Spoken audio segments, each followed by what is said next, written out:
வெண்முரசு. பன்னிரு படைக்களம் 40.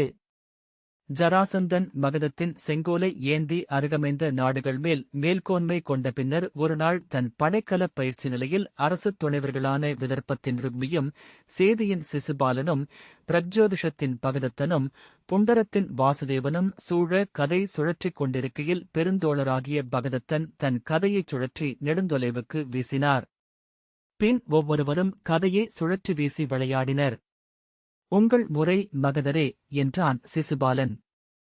ஜராசந்தன் தன் கதையைத் தூக்கி வீச அது பெருமதலை கடந்து அப்பால் சென்று குறுங்காட்டில் விழுந்தது. வாசிப்பது சந்தீப். அச்செய்தியை அன்று அவையில் பாடிய சூதராகிய வராகர் ஆரியவர்தத்தின் 56 நாடுகளிலும் சென்று விழுந்தது அந்த கதாயுதம். அதை அசைத்து எடுத்து திருப்பி வீசும் வல்லமை எவருக்குமிருக்கவில்லை என்று பாடினார். அவையிலிருந்து அரசர்கள் நகைத்தனர். அந்நகைப்பில் கலந்து கொண்டு தானும் நகைத்து ஜராசந்தனின் சிறிய வழிகள் சற்றே சுருங்கின. அன்று மாலையே தன் படைத்தலைவர்களான ஹம்சனையும் டிம்பகனையும் அழைத்து அந்த கதாயுதத்தை தேரிலேற்றி படைகளுடன் தன்னைச் சூழ்ந்த நாடுகளுக்கெல்லாம் கொண்டு செல்ல ஆணையிட்டான். கதாயனம் என்று புலவர் அழைத்த அப்பயணம் 4 ஆண்டு காலம் நடைபெற்றது.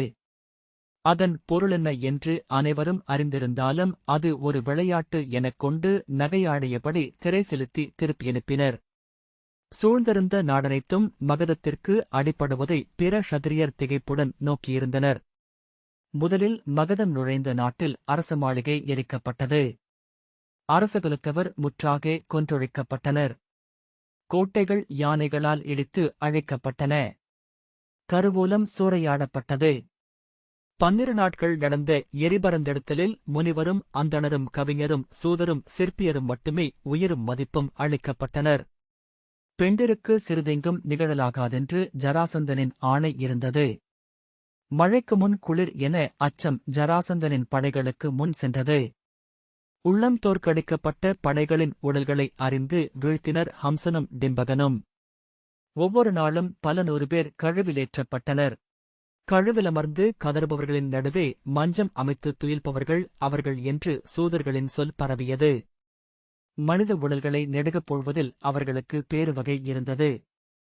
எடைமிக்க பெருவாளால் 2ஆக வெட்டப்பட்டனர் எதிரிகள். யானைகளிலும் குதிரைகளிலும் இருகால்களும் விரித்துக் கட்டப்பட்டு 2ஆக கிழிக்கப்பட்டனர். விசைமிக்க ஆழிகளால் நடுவே உடைத்து அகற்றப்பட்டனர். அவர்களை எண்ணிய போதே உடல் பிளக்கும் உணர்வை அடைந்தனர் அரசர்கள். ஒற்றை வீழ்வென க்ஷத்திரியகுலங்கள் மகதத்தின் முன் தாழ்மடைந்ததை எண்ணி திகைத்தனர் பிற பேரரசர்கள். அரசே, இடிந்து விழுவது பெரிய கட்டடம் என்றால் இடிதலே மேலும் இடித்தலை நிகழ்த்தும். பெரிய அமைப்புகள் தங்களை உடைத்துக் கொள்ளும் விழைவு கொண்டவை.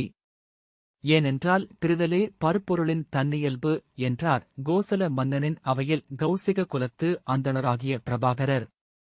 எதையும் செய்யக்கூடியவன் என்று அறியப்பட்ட அரக்கி மகனிடம் போர் தொடுக்கலாகாது என அவர்களின் அமைச்சர்கள் அவர்களை எச்சரித்தனர். ஒவ்வொரு நிலமும் ஒவ்வொரு காலமும் தனக்கென ஓர் அரக்கனை உருவாக்கி எடுக்கிறது அரசே. அது மண்ணில் உள்ள ஒரு நிலையியல்பு. அதன் வெளிப்பாடென ஒரு மனிதனை அது கண்டடைகிறது என்றனர். அவ்வரக்கன் தன் அரக்கத்தன்மையாலேயே பிற அரக்கர்களை கவர்கிறான். அரக்கர்களுக்கு அமைவது போல் அர்ப்பணிப்புள்ள அணுக்கரும் அடிப்படையினரும் பிறருக்கு அமைவதில்லை. அப்படியென்றால் என்னதான் செய்வது? வெல்லட்டும் அவன் என இங்கு வாழாதிருப்பதா என்றான் பாஞ்சால மன்னன் துருபதன். 70 போல் அது அடங்க வேண்டும் என்பதே புடவியின் நெறி. 70 அடிப்படை விசை என்பதனால் அதனுடன் போர் புரிபவன் அழிவான். அது விழுவதும் அடிப்படை நெறி என்பதனால் அதைத் தடுக்க தெய்வங்களாலும் ஆகாது என்றார் துர்வாசர். முட்டக்கொழுக்கும் விலங்கு தெய்வங்களுக்குரிய இனிய பலி என்று சொல்லப்படுவதுண்டு. அக்காளை அன்னைக்குரிய கொடை. ஜராசந்தனின் கதாயுதம் நாடுகள்தோறும் சென்று கொண்டிருந்த போதுதான் மதுராவில் கம்சனை மதுவனத்து யாதவர் இருவரும் மற்போரில் கொன்றனர். கம்சனின் துணைவியரான ஆசியும் பிராப்தியும் கண்ணீருடன் ராஜகிருஹத்தை வந்தடைந்தனர். தன் மகள்கள் அடைந்த சிறுமையால் கொந்தளித்து ஜராசந்தன் ஹம்சனுக்கும் டிம்பகனுக்கும் மதுராவை வெல்லும்படி ஆணையிட்டான். அவர்களின் படைத்துணைவனாகிய ஏகலவ்யன் படை கொண்டு சென்று மதுராவை அழித்தான். யமுனையை கடந்து சென்று மதுவனத்தையும் எரித்தான். ஆனால் யாதவ குடிகளை திரட்டி அஸ்தினபுரியின் படைத்துணை கொண்டு வந்து இளைய யாதவர் மீண்டும் மதுராவை வென்றார். அவர் தந்தை வசுதேவர் மதுராவின் அரசனானார். ஜராசந்தனின் கதை மீண்டும் மதுரா நோக்கிச் சென்றது. படை கொண்டு வந்த பலராமர் அதை யமுனைக்கரையின் கோமஸ்தகம் என்னும் குன்றருகே தடுத்து சிதறடித்தார். 15 முறை மதுராவின் எல்லைகளைத் தாக்கிய கதாயுதம் தடுக்கப்பட்டது. ஜராசந்தன் வெறிகொண்டு ஹம்சனை அறைந்தான். டிம்பகனை எட்டி உதைத்தான். எழிமகன்களே, உங்களால் இயலாதென்றால் உரையுங்கள், நான் வெல்கிறேன் என்றான். எளிய யாதவர், கன்றோட்டி காட்டில் வாழும் கீழ்மக்கள், அவர்களிடம் தோற்குமென்றால் மகதம் அழிவதே மேல். அரசே, இம்முறை வென்று வீழ்வோம், இல்லையேல் திரும்ப மாட்டோம் என்று வஞ்சனம் உரைத்து ஹம்சனும் டிம்பகனும் கிளம்பிச் சென்றனர். 12 கால்படைப் பிரிவுகளும் 8 புறவியணிகளும் 7 களிற்று நிறைகளும் வில்லவர் தேர்களும் மதுரா நோக்கிச் சென்றன. மதுராவின் எல்லையில் அப்படைகளை பலராமர் சந்தித்தார். போரில் யாதவர் சிதறியோடினர். நெய்யூற்றி காடுகளை எரித்து புகை சூழச் செய்து நீர்நிலைகளில் நஞ்சு விலக்கி கடக்க முடியாததாக ஆக்கி மதுராவுக்கு மீண்டார். வசுதேவரின் அச்சம் நிறைந்த ஓலை கண்டு துவாரகையிலிருந்து இளைய யாதவர் மதுராவுக்கு வந்தார். நாம் எண்ண முடியா பெரும்படை, இளையவனே, மதுராவை கல்மேல் கல்லின்றி அழைக்கும் வஞ்சனம் உரைத்து வந்துள்ளது என்றார் பலராமர். நாம் இயற்றக்கூடுவது ஒன்றே. அஸ்தினபுரியின் படைத்துணை இன்றி நாம் இவர்களை வெல்லல் இயலாது. தன் கைகளை கட்டியபடி யமுனையை நோக்கி நின்ற இளைய யாதவர், அஸ்தினபுரியில் அத்தையும் பாண்டவரும் இல்லை, மூத்தவரே என்றார். அவர்கள் எங்கிருக்கிறார்கள் என்றும் எவரும் அறியக்கூடவில்லை. அவர்களைக் கண்டடைந்தாலும் அவர்களால் ஆகக்கூடுவதொன்றில்லை. பலராமர், நான் சென்று துரியோதனனிடம் கோருகிறேன், என் சொல்லை அவனால் தட்ட முடியாது என்றார். மூத்தவரே, அரசு துரியோதனரிடம் இல்லை, விழியிழந்த அரசரிடம் உள்ளது. சற்று நேரம் விழியமைக்காமல் நோக்கிய பின், ஆம், பிறர் காலில் நாம் நடக்க முடியாது என்றார் பலராமர். போரிடுவோம், மடிவதும் வீரருக்கு உகந்ததே. மடிவதற்காக நாம் நம் குடிகளை இத்தனை தொலைவுக்கு இழுத்து வரவில்லை என்றார் இளைய யாதவர். எளிய கன்றோட்டிகளாக அவர்கள் வாழ்ந்திருக்கலாம். அரசக்கனவை அவர்களுக்கு ஊட்டினோம். இனி பின்னகர்வதற்கு இடமில்லை. நாம் வென்றே ஆக வேண்டும். அவர் குரல் உணர்வெழுச்சி கொண்டது.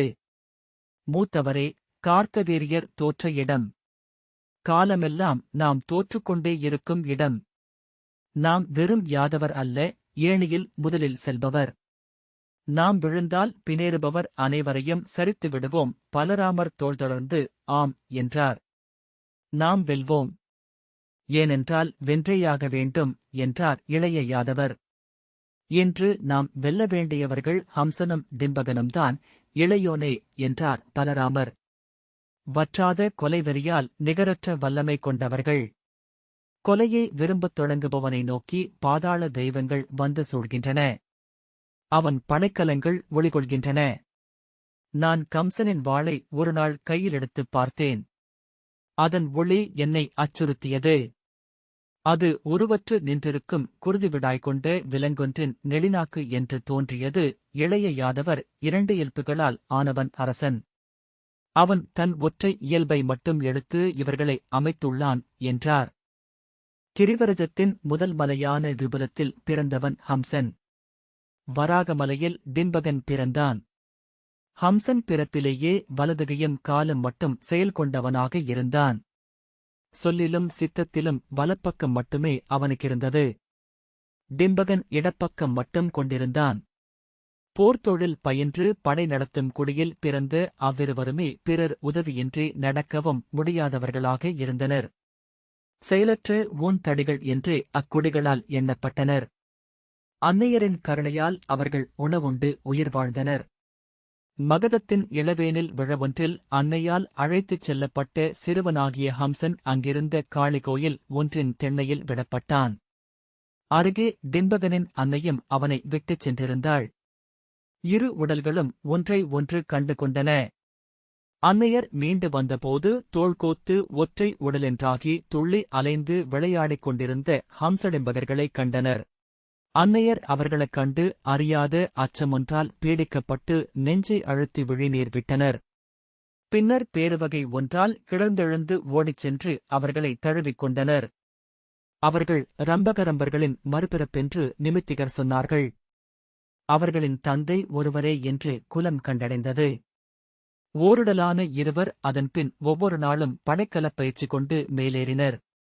அவர்கள் முன் நின்று வில்குலைக்கும் திறன் கொண்ட எவரும் மகதப் பெருங்கொடிகளில் இருக்கவில்லை. ராஜகிருஹத்தை ஜராசந்தன் வென்றபோது அவர்கள் அவனுடன் சேர்ந்து கொண்டனர். அவன் முதன்மை படைத்தலைவர்கள் ஆனார்கள். பாரத வருஷத்தின் நாடுகளை அவன் பொருட்டு அவர்களை படை நடத்தி வென்றனர். யாதவ கொடிகளின் எல்லையைச் சூழ்ந்திருந்து மகதத்தின் படைகளுடன் மதுராவின் படைகள் நாளும் சிறு பூசல்களில் ஈடுபட்டிருந்தனர். அஸ்தினபுரியின் படைத்துணை வருமா என்றறிய ஹம்சடிம்பகர் காத்திருந்தார்கள். யாதவர்களின் குடிகளைத் திரட்டு முடியாமையை மறைத்துக் கொண்டு அஞ்சிய விலங்கின் சிலிர்த்த மயிரும் சீற்றமும் காட்டி மதுரா பதுங்கியிருந்தது. ஒருநாள் எல்லையில் நிகழ்ந்த போரில் மகதத்தின் சிறு படைத்தலைவனாகிய ஹம்சனை பலராமர் கொன்றார். அவரது கதைப்பட்டு தலை சிதறிக் கிடந்தவன் எவன் என்று அறியாத பலராமர் படைக்கலச்சூதன் ஒருவனிடம் அவனைப் பற்றி கேட்டார். பிருங்கபேரத்தின் சிற்றரசனும் வீதபயன் மைந்தனுமாகிய இவன் பெயர் ஹம்சன் என்றார் சூதர். சிறுகுடி ஷத்ரியன், கோசலத்தின் சிற்றரசன், மகதத்துடன் இணைந்து கொண்டவன். அதைக் கேட்டு நின்ற இளைய யாதவர் வேதம் திகழும் பொய்யற்ற நாவு கொண்டவரான சாமியகர் என்னும் வைதிகரை களத்திற்கு அழைத்து வந்தார். இறந்தவனுக்குரிய ஈமக்கடன்களை கூட்டிக் கொண்டிருந்தனர் எரிகூட்டுனர். அப்போது சூதன் ஹம்சனின் போர்த்திறனை பாடிக்கொண்டிருந்தான். வைதிகரே, நீர் ஹம்சனின் உடலை கண்களால் பார்த்தீர் அல்லவா என்றார் இளைய யாதவர். ஆம் என்று அவர் சொன்னார். அங்கே யமுனாமுகத்தில் படைநிலை கொண்டிருக்கும் டிம்பகன் என்னும் படைத்தலைவரிடம் இச்செய்தியை சொல்லும் என்று சொல்லி இளைய யாதவர் அவரை அனுப்பி வைத்தார். யமுனாமுகத்தில் ஆற்றின் கரையில் படைநிலை கொண்டிருந்த டிம்பகனை புலரிப்பொழுதில் சென்றடைந்தார் சாமியகர். வணங்கி முகமுனுரைத்து செய்தி என்ன என்று வினவிய டிம்பகனிடம், படைத்தலைவரே, ஹம்சன் மறைந்த செய்தியை சொல்லும்படி வந்த அந்தணன் நான் என்றார். திகைத்து நின்ற டிம்பகன் உரக்கக் கூவியபடி அவரை அணுகினான். இந்த நீரை தொட்டு ஆணையிடுக என்றான். கள்ளமற்ற முகத்துடன் சாமியகர் ஆணை, நான் ஹம்சனின் உடலை கண்டேன் என்றார். நரம்பொன்று சுண்டி இழுக்கப்பட்டு துடித்து டிம்பகனின் வலதுகையும் காலும் தளர்ந்தன. அவன் உடல் நடுங்கி அதிர்ந்தது. வாய்க்கோணலாகி உமிழ்நீர் வழிய விழிகள் திசை விலகி நோக்கு குலைய அவன் தள்ளாடினான். இருமுறை கைகளை ஆட்டி ஏதோ சொல்ல வந்தபின் திரும்பி எடக்காலால் உந்தி தாவி யமுனையில் விழுந்து நீர்க்குமிழிகள் கொப்பளித்திழ மூழ்கி மறைந்தான். ஓடிவந்த படைத்துணைவர் கூச்சலிட்டபடி நீரில் பாய்ந்து மூழ்கி அவனை துழாவினர். அடிப்பெருக்கு நிறைந்த யமுனை அவனை திருப்பியளிக்கவில்லை. கோபுச்சம் என்னும் யாதவ சிற்றூரில் படையுலா சென்றிருந்த ஹம்சன் டிம்பகன் இறந்த செய்தியை தூதன் சொல்லி அறிந்ததுமே இடப்பக்கம் இடிந்து சரிந்து விழுந்தான். வாய்க்கோணலாகி கைகள் இழுத்தசைந்து கொண்டிருந்த அவனை பல்லக்கிலேற்றி யமுனை கரைக்கு கொண்டு வந்தனர். எங்கே என்று ஹம்சன் கேட்டான். இங்கேதான் படைத்தலைவரே என்றனர் படைத்துணைவர். குளிர் கொண்டவன் போல நடுங்கியபடி கிட்டித்த பற்களுடன் அங்கே தன்னையும் வீசும்படி ஹம்சன் செய்கையால் ஆணையிட்டான். அவர்கள் கண்ணீருடன் தயங்கி நிற்க வேறு வழியில்லை. இது என் ஆணை என்றான். அவர்கள் அவ்விளையை நன்கறிந்திருந்தனர். ஒருவரின்றி ஒருவர் வாழ முடியாதவர்கள். அவ்விரு உடல் நடுவே பெண்ணென்றோ மைந்தென்றோ எவரும் நுழைந்ததில்லை. அவ்விரு உள்ளத்தினூடாக தெய்வம் கடந்ததில்லை. ஒருபாதி துயில மறுபாதி விழித்திருக்க எப்போதும் படுக்காது வாழ்ந்த உடல். ஒருபாதி சினக்க மறுபாதி சிரிக்க உணர்வுகளை வென்ற உள்ளம். ஒருபாதி பேச மறுபாதி நோக்க எதிர்நிற்க முடியாத சித்தம். அவர்கள் அவனை அதே இடத்தில் யமுனையில் வீசினர். 3 நாட்களுக்குப் பின் ஹம்சனின் உடலுடன் பிணைந்த டிம்பகனின் உடல் நாணல் புதர் ஒன்றில் மகத வீரர்களால் கண்டெடுக்கப்பட்டது. தயங்கிக் குழம்பிய மகதத்தின் படைகளை 3 திசைகளிலிருந்தும் இளைய யாதவரும் பலராமரும் வசுதேவரும் சூழ்ந்து தாக்கினர். சிதறி ஓடிய மகதப் படைகள் பின்பு மீளவில்லை. கதைப்படை நின்று திரும்பிய ஊரை கதாவசானம் என்று யாதவர் அழைத்தனர். அங்கே யாதவர்களின் காவல் கோட்டம் ஒன்று அமைக்கப்பட்டது. படை கொண்டு மீண்டு வந்து யாதவரை வெல்ல ஜராசந்தன் வஞ்சினம் உரைத்து நாகர்திறனின் ஆலயத்தில் வைத்து பூ செய்து எடுத்த கங்கணம் ஒன்றை கட்டிக்கொண்டான். ஆனால் அஸ்தனபுரியில் பாண்டவர் மீண்டு வந்தனர். மதுரா விரிந்து பரவியது. துவாரகை பெருகி எழுந்தது. ஆயினும் ஆண்டுதோறும் தன் கங்கணத்தை மீளுறுதி செய்து ஜராசந்தன் கட்டிக் கொண்டிருந்தான். யாதவ நிலமும் அஸ்தினபுரியும் அதன் துணை நிலங்களும் அன்றி பிற நாடுகளனைத்தும் ஜராசந்தனுக்கு அடங்கியவை ஆகின. 78 நாட்டின் குருதி படிந்த அரச கொடியுடன் கதாயுதம் மகதத்திற்கு திரும்பி வந்தது. அதை தன் கோட்டை வாயிலில் கட்டப்பட்ட சிற்றாலயத்தில் பீடத்தில் நிறுத்தி மக்கள் வழிபட வேண்டுமென ஆணையிட்டான். மகாபுஜம் என்ற தெய்வமாக அது ஆகியது. அதை மகதத்தின் காவல் தெய்வம் என்று ஏத்தினர் சூதர். மகதத்திலிருந்து கிளம்பிய பூர்வக சிகபலத்து வைதிகர் நாடெங்கும் சென்று நாகவேள்வியின் செய்தியை பரப்பினர். நஞ்சென்பது சீர்கெட்ட உணவே. அரசர்களே, சிதைந்த வேதம் இருளின் ஒலி என்றனர். மகதத்தின் சிற்றரசர்கள் நடுவே சினமெழுந்தது. அவர்களில் ஷத்ரியர் அதை தங்களுக்குள் சொல்லிச் சொல்லி குமுறினர். ஷத்ரியர் அல்லாதோர் மேலும் ஷத்ரியத்தன்மைக்கென நோற்பவர்கள் என்பதனால் அவர்கள் மேலும் குமுறினர். மண்ணுக்கடியில் அனல் என அச்சினம் அவர்களுக்குள்ளேயே வாழ்ந்தது. ஜராசந்தன் மீதான அச்சம் அவர்களை கட்டுக்குள் நிறுத்தியது. ஒவ்வொரு மழைவழவுக்கும் அவர்கள் தங்கள் அரச உடையணிந்து வாளேந்தி அடையாளவில்லை பல்லக்கிலேற்றி ஊர்வலமாக மகதத்திற்கு கொண்டு வந்தனர். ராஜகிருகத்தின் வாயிலில் அமைந்த மகாபுஜத்தின் முன்னால் அவ்விற்களை வைத்து தலைவணங்கி வாள் உருவி நிலம் தொட்டு வஞ்சினம் உரைத்தனர். நாகர்திறனின் ஆலய முகப்பில் நிகழும் நாகவேள்வியில் அமர்ந்து அனல் வணங்கி அவிமிச்சம் உண்டனர். 12வது நாள் ஜராசந்தனின் அவையில் அமர்ந்து அவன் அளிக்கும் உரைவரிசைகளையும் பரிசில்களையும் பெற்று மீண்டனர். இந்திரபிரஸ்தத்தின் எழுச்சி அவர்களை மீண்டும் க்ஷத்திரியர்களென உணரச் செய்தது. 18 ஆண்டுகாலம் நிகழ்ந்தவை அனைத்தையும் அவர்களில் எவருமே அறியாதவர்கள் போல அன்று நிகழ்ந்ததை அறிந்தவர் என சினம் கொண்டனர். வேதம் அமுதாலானது, நாகவேதம் நஞ்சாலானது என்றார் பாண்டர நாட்டு அரசர் வக்ரதந்தர். அது ஒலித்தால் நம் நகரங்களுக்கு அடியில் இருந்து நச்சுச் சுருள்கள் படங்கொண்டு எழும். ஆம், நம் நாடும் நகரும் மாநாகங்களுக்கு மேல் இருக்கும் சிறு பொறுக்குகளே என்றறிக. துயிலும் நஞ்சை நாகவேதமெனும் மகுடி ஊதி எழுப்புகிறான் மகதத்தின் அரக்கன். நாம் அழிவது திண்ணம் என்றார் மிதிலையின் அரசராகிய பிரபாதத்தர். மகதத்தின் சிற்றரசர்கள் திரிகர்த்த நாட்டின் எல்லையில் அமைந்த சாரதாசலம் என்னும் சிறுமலையில் எவரும் அறியாது ஒன்று கூடியிருந்தனர். க்ஷத்திரிய மன்னர்களுக்கு கப்பம் அளித்தபோது நமக்கு குலமும் புகழும் எஞ்சியிருந்தது. நாகவேதம் ஒலிக்கும் மண்ணில் இனி நம் மூதாதையரும் வாழமாட்டார்கள் என்றார் மச்ச நாட்டு சூரசேனர். அதை நாம் அரசரிடம் சொல்லியாக வேண்டும் என்றார் சால்வசேனர். அரசன் அல்ல, இனி நம் எதிரி என்று உரக்க குரல் கொடுத்தான் நாசிகேய நாட்டின் அபிமன்யு. அக்குரல் அனைவரையும் அச்சுறுத்தி அமைதியடையச் செய்தது. சில பீடங்கள் மெல்ல முனகின. நாம் சொல்லெடுப்பது எளிது என எவரோ சொல்ல அது யாரென விழிகள் திரும்பி நோக்கின. சொன்னவர் முகக்குறி காட்டவில்லை. எனவே அச்சொற்கள் தெய்வச் சொற்கள் என எடை கொண்டன. நம்பில் செல்லாது அங்கே வேள்வி எழ முடியாது என்று அபிமன்யு மீண்டும் குரல் எழுப்பினான். என் வில் செல்லாது. ஆண்மை கொண்டவர் இருப்பின் என்னுடன் இணைக. சற்று நேரம் கழித்து மல்ல நாட்டரசன் சுதேவன் நாம் எத்தனை பேர் என்றான். அபிமன்யு க்ஷத்திரியர்கள் மட்டும் 72 பேர். கிராதர்களும் அசுரர்களுமாக மேலும் 80 பேர் உள்ளனர் என்றான். சூரசேனர் அவர்கள் நம்முடன் இணைவார்களா என்றார். இங்கேயே 67 பேர் இருக்கிறோம். நாம் இணைந்தால் அவர்கள் இணைந்தாக வேண்டும். சற்று நேரம் அமைதி நிலவியது. ஆம் என பெருமூச்சுடன் சொன்ன சூரசேனர் நான் இணைகிறேன் என்றார். சுதேவன் நானும் என்றான். மெல்ல ஒவ்வொருவராக இணைந்து கொண்டனர். கைகளைத் தட்டியபடி பிந்தி எழும் பறவைகளும் குரல் எழுப்புக என்றான் அபிமன்யு. இல்லையேல் நாகம் கிளையிலேறி உங்களைக் கவ்வும் சிரித்தபடி எஞ்சியவர்களும் ஒப்புதல் சொன்னார்கள். நாம் இந்திரபிரஸ்தத்தை ஏற்போம்.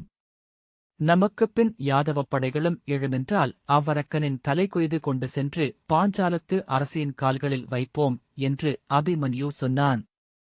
இந்திரபிரஸ்தம் என்னும் சொல் அவர்களை எளிதாக்கியது. அதையே அத்தனை பேரும் எண்ணிக்கொண்டிருந்தனர். ஆனால் அச்சொல் காதில் கேட்டபோது அதை புதிதென உணர்ந்தனர். அவர்களின் முகங்கள் மலர்ந்தன. பீமனின் தோள்களால் அவ்வரக்கன் கிழிக்கப்படுவான் என்றார் சூரசேனர். என் நிமித்திகர் அதை 7 ஆண்டுகளுக்கு முன்னரே சொல்லிவிட்டார். சுதேவன் ஆம், என் நிமித்திகரும் அதை சொன்னார் என்றான். பின்னர் அனைவரும் அதையே சொல்லத் தொடங்கினர். சொல்லச் சொல்ல ஒவ்வொருவர் கண்களும் ஒளிகொண்டன. சொற்களினூடாக அவர்கள் அதை வளர்த்து எடுத்துக் கொண்டனர். ஒரு கட்டத்தில் போரே முடிந்துவிட்டது என்னும் நிறைவை அடைந்தனர். இந்திரபிரஸ்தத்துடன் இணைந்து கொண்டபின் அடையப் போகும் நலன்களைப் பற்றி உள்ளூர கனவு காணத் தொடங்கினர். நாம் இம்முறை நம் விற்களை அனுப்புவதில்லை என முடிவெடுப்போம். நாகவேதத்தையும் வேள்வியையும் நம்மால் ஒப்ப முடியாது என்று அறிவிப்போம் என்று அபிமன்யு சொன்னான். அது ஓர் அறிவிப்பு. ஜராசந்தனிடம் நாம் போர் தொடுக்கிறோம், ஆனால் போரை அவன் தொடங்கியாக வேண்டும். அவன் நம்மீது சினம் கொள்வான். மகதப் படைகளைப் பிரித்து நம்மீது அனுப்புவான். அவன் படை சிதறுவதென்பது இந்திரபிரஸ்தம் ராஜகிரகம் மீது பாய்வதற்குரிய நற்தருணம். புரியாது நோக்கிய அரசர்களை நோக்கி சூரசேனர், நாம் இத்தனை பேர் இருக்கிறோம் க்ஷத்திரியர்களே. நம்மை வெல்ல அவன் 72 படைப்பிரிவுகளை அனுப்பியாக வேண்டும் என்றார். அப்போதுதான் அனைத்தையும் புரிந்து கொண்டு சுதேவன், படைகள் வரட்டும், அவற்றை களத்தில் வெல்வோம். நம் அரசை நாமே காத்தோம் எனும் புகழும் நமக்கு எஞ்சும் என்றான். ஆம், மகதப் படைகளுக்கு நான் சொல்ல வேண்டிய மறுமொழி ஒன்றுள்ளது என்றார் பாண்டரத்தின் வக்ரதந்தர். சீற்றம் கொண்டு தன் உடைவாளை ஒலியுடன் உருவி தூக்கி ஆட்டி, அவர்களுக்கு நாம் குருதியை திருப்பியளித்தாக வேண்டும் என்றார் அஸ்மாக நாட்டின் இளைய அரசன் சௌதாசன். ஹம்சனும் டிம்பகனும் நடத்திய காலம் வரைதான் மகதம் வெற்றிகளை அடைந்தது கூட்டரே. அவர்கள் மறைந்த பின்பு மகதம் அடைந்த வெற்றி என்ன என்றார் சூரசேனர். ஆம், உண்மை என்றான் சுதேவன். இவன் வெறும் காட்டாளன், கொடுமை செய்யத் தயங்காதவன். ஆனால் களம் நின்று படை நடத்துவதற்கு க்ஷத்திரிய குருதி தேவை என்றார் தசார்ண அரசராகிய சுதர்மன். அனைவரின் உள்ளமும் கற்பனைகளில் விரிந்து எழ அப்போரின் இயல்தகவுகளைப் பறி பேசத் தொடங்கினர். இக்கட்டான நேரத்தில் உடன் நின்றதை இந்திரபிரஸ்தம் மறக்கப் போவதில்லை. அங்கே நம்மிடம் மேலும் சிறந்ததாகவே இருக்கும் என்றார் ரிசிக அரசர் திவோதாசர். அவர்கள் முழுமை கொண்ட க்ஷத்திரியர்கள் அல்ல, நம்மைப் போன்றவர்களின் உறவு அவர்களுக்கு நிறையளிக்கும் என்றார் ஆபிர நாட்டின் உக்ரதண்டன். பல க்ஷத்திரியர்கள் உதடுகளை இறுக்கி புன்னகை செய்தனர். ஆபிர அரசகுலம் வழிப்பறித்திரடர்களில் இருந்து உருவாகி வந்தது என அனைவரும் அறிந்திருந்தனர். அவர்கள் எண்ணியதற்கு மாறாக விற்கள் சென்று சேராதது ஜராசந்தனை சினம் கொள்ளச் செய்யவில்லை. மகதம் இந்திரபிரஸ்தத்தை அஞ்சி அமைந்துள்ளது என்று அனைவரும் தெரிந்து கொண்டனர். வில் அனுப்பப்பட மாட்டாது என்னும் செய்தி சென்றதுமே ஒவ்வொரு க்ஷத்திரிய அரசருக்கும் ஜராசந்தனின் நேரடி ஓலையுடன் தூது வந்தது. நாகவேதத்தை ஏற்க வேண்டும் என எவரும் கோரப்பட மாட்டார்கள் என்று அவன் வாக்களித்தான். இந்திரபிரஸ்தத்துடன் போர் எழலாம் என்றும் அப்போரில் மகதத்தை துணைப்பவர்கள் அனைவருக்கும் கப்பவிலக்கு அளிக்கப்படும் என்றும் அவர்கள் நட்பு நாடுகளாக கருதப்பட்டு திருச்சாத்து செய்யப்படுவார்கள் என்றும் ஜராசந்தன் வாக்களித்தான். அவர்கள் அப்படைக்கூட்டை விரும்பினால் வில்லின்றி நட்பு நாட்டரசர்களாகவே மகதத்திற்கு வந்து நாகவேள்வி முடிந்தபின் கூடும் அவையில் முடிசூடி கோல் கொண்டு அமர்ந்திருக்கலாம் என்றான். மகதம் பணிந்துவிட்டதை அறிந்ததும் க்ஷத்திரியர் மகிழ்வு கொண்டாடினர். அவர்கள் வில்லனுப்பப் போவதில்லை என்ற செய்தியை இந்திரபிரஸ்தத்திற்கும் அனுப்பியிருந்தனர். நிகழவிருக்கும் போரில் இந்திரபிரஸ்தத்துடன் இணையலாகுமா என்று கோரி அனைவருக்கும் சௌனகரின் ஓலை வந்திருந்தது. இங்கு நாம் நட்பு நாடுகள். முடிசூடி அமர்ந்தால் ஜராசந்தனை விட குலமேன்மை கொண்டவர்கள். நாளை நம் மகளிர் மகத அரியணை அமரலுமாகும் என்றார் சூரசேனர். இந்திரபிரஸ்தத்தில் நாம் என்றும் யாதவர்களுக்கு கீழேதான் இருப்போம். அதை மறக்கலாகாது. 63 க்ஷத்திரியர்கள் நட்பரசர்களாக ராஜகிருஹத்திற்கு ஓலை அனுப்பியபின் அகம்படிப்படையுடன் கொடியும் கோலும் கொண்டு முடிசூடி யானை மேல் அமர்ந்து ராஜகிருஹத்திற்குள் நுழைந்தனர். அவர்கள் அனைவரையும் ஜராசந்தனே கோட்டை முகப்புக்கு வந்து வணங்கி வரவேற்றான். அரச முறைப்படி அவர்கள் அரண்மனைகளில் தங்க வைக்கப்பட்டனர். அவர்களுக்கு ஜராசந்தனே அரண்மனையில் விருந்தளித்தான். தன் கைகளாலேயே அவர்களுக்கு உணவு பரிமாறினான். யவன மதுவை பொற்கிண்ணங்களில் ஊற்றி அளித்தான். அவனுடைய பேச்சுவன்மையில் அவர்கள் திளைத்தனர். காவிய நுட்பங்களில் இருந்து கீழ்மை நிறைந்த இளிவரல்களுக்கு தாவும் அவனை அனுமனுக்கு நிகரானவன் என்றார் சூரசேனர். தோள்விரிந்தோர் பேச்சு அமையாதவர் என்பார்கள். இவன் யார்? ஒருவனே மல்லனும் சொல்வலனும் ஆவது எப்படி இயலும்? ஜராசந்தன் களிமயக்கில் இளையவனாகிய அபிமன்யுவை இழுத்து தன் இடது மடியில் அமரச் செய்து முத்தமிட்டான். நீ என் மைந்தன். உனக்கு வேண்டியதென்ன? மகதத்தின் மணிமுடியா? இதோ என்று கூவினான். அடே, எடுத்து வாடா என் மணிமுடியை. என் மைந்தனுக்கு இப்போதே சூட்டுகிறேன். மைந்தா, என் கோல் உனக்கு. இனி நீயே மகதத்தின் அரசன் என அவன் தோள்களை அறைந்து உரக்க நகைத்தான். கண்ணீர் மல்க கைகூப்பி அதை ஏற்றுக்கொண்டான். ஆனால் நாங்கள் அவனை ஏற்க மாட்டோம் என்றான் சுதேவன். எங்களுக்கு அரசனாக அரக்கனை வேண்டும். மற்ற க்ஷத்திரியர்கள் உரக்க நகைத்தனர். இரவெல்லாம் குளித்துக் குழைந்தும் சிரித்துக் கூத்தாடியும் அவர்கள் அவன் அவையிலிருந்தனர். நான் உங்கள் அடிமை. உங்கள் கால்களுக்கு பணிவிடை செய்யும் அரக்கன். க்ஷத்திரியர்களே, உங்கள் கால்கள் எங்கே? உங்கள் கால்களை காட்டுங்கள் என்று ஜராசந்தன் குழறினான். தள்ளாடியபடி எழுந்து சூரசேனரின் கால்களைப் பற்றிக் கொண்டான். பிழை செய்துவிட்டேன் க்ஷத்திரியர்களே. சூரசேனரே, நீங்கள் என் தந்தைக்கு நிகரானவர். நான் எளிய அரக்கன். இழிமகன். அவன் இடக்கண்ணிலிருந்து மட்டும் விழிநீர் வழிந்தது. விம்மி எழுதபடி ஒவ்வொரு க்ஷத்திரிய அரசர்களின் கால்களையும் தொட்டுத் தொட்டு சென்னி சூடினான்.